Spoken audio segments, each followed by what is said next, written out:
Welcome to Miracles, Morals, and Messages, where we explore some of the world's most powerful religious stories and the timeless lessons they hold.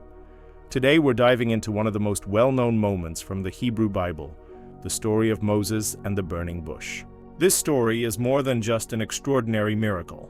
It's about calling, courage, and the way one person's willingness to listen to a higher purpose can change history forever. Whether you come from a Jewish background, a Christian tradition, or simply enjoy learning about these stories, the encounter between Moses and the burning bush has captivated people for thousands of years. So let's step back in time and walk with Moses through the desert to the mountain where everything changed. Moses' life had already been full of dramatic turns by the time we reach this moment in the Bible.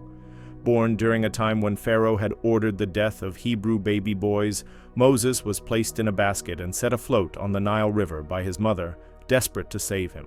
By chance, or perhaps destiny, he was found and adopted by Pharaoh's daughter, growing up in the Egyptian royal household. But Moses never forgot his Hebrew roots. One day, after witnessing the harsh treatment of his people, he struck and killed an Egyptian taskmaster. Fearing Pharaoh's wrath, Moses fled Egypt and settled in the land of Midian, where he lived quietly as a shepherd. And this is where our story begins. One day, while tending the flock of his father-in-law Jethro, Moses led the sheep across the desert wilderness. His journey brought him to a mountain known as Horeb, also called the Mountain of God. It was here that something extraordinary happened. As Moses guided the flock, he saw something unusual out of the corner of his eye. A bush that was engulfed in flames. But what caught his attention wasn't just the fire, it was the fact that the bush was burning, yet it wasn't burning up. Curious, Moses said to himself, "I must turn aside and see this strange sight. Why doesn't the bush burn up?" As he stepped closer, a voice called out from within the flames. "Moses! Moses!" Startled, Moses responded, "Here I am." The voice replied, "Do not come any closer.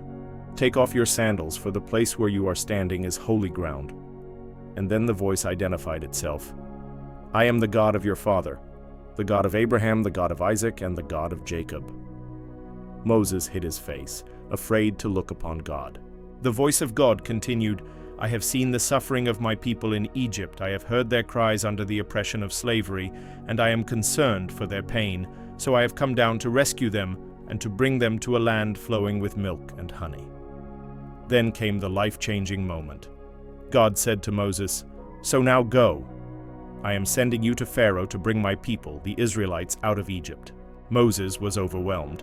This was no small task. He stammered, "Who am I that I should go to Pharaoh and bring the Israelites out of Egypt?" God reassured him, "I will be with you." But Moses still hesitated. "Suppose I go to the Israelites and they ask me, 'What is the name of the God who sent you? What shall I tell them?'" God answered with one of the most profound declarations in all of Scripture. "I am who I am. Tell them, I am has sent me to you." Still, Moses continued to doubt. He worried the people would not believe him. He argued that he was not a good speaker, that his words often failed him.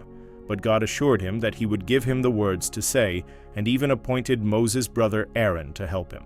At last, Moses accepted the mission.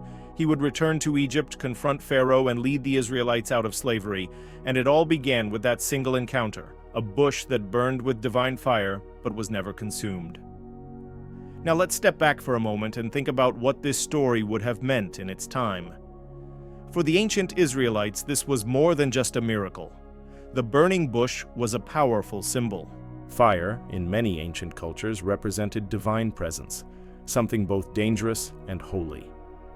The fact that the bush wasn't consumed showed that God's power could burn brightly without destroying, that his presence brings life rather than ruin. The declaration of God's name, "I am who I am," was also revolutionary. In a world filled with many gods, often tied to specific places or roles, this God was different, eternal, self-existent, not defined by human categories. Culturally, the story also emphasizes the idea of calling. Moses wasn't seeking greatness, he was living a quiet life in the desert, yet God chose him for a monumental task. That theme, an ordinary person being called to do extraordinary things, has echoed through countless traditions and inspired generations. So what can we take from this story today? First, it reminds us that extraordinary things can happen in the most ordinary moments, Moses was simply tending sheep when he encountered the divine. Sometimes life-changing moments appear when we least expect them. Second, the story speaks to the theme of calling. Like Moses, many of us doubt ourselves when faced with challenges. We might say, "Who am I to do this?" Yet the story encourages us to trust that with guidance, courage, and faith, we can rise to the occasion. And finally, the burning bush symbolizes endurance. Just as the bush burned without being consumed, it reflects the idea of strength, perseverance, and the sustaining power of faith, even in the harshest conditions. In short, it's a story about listening, courage, and transformation.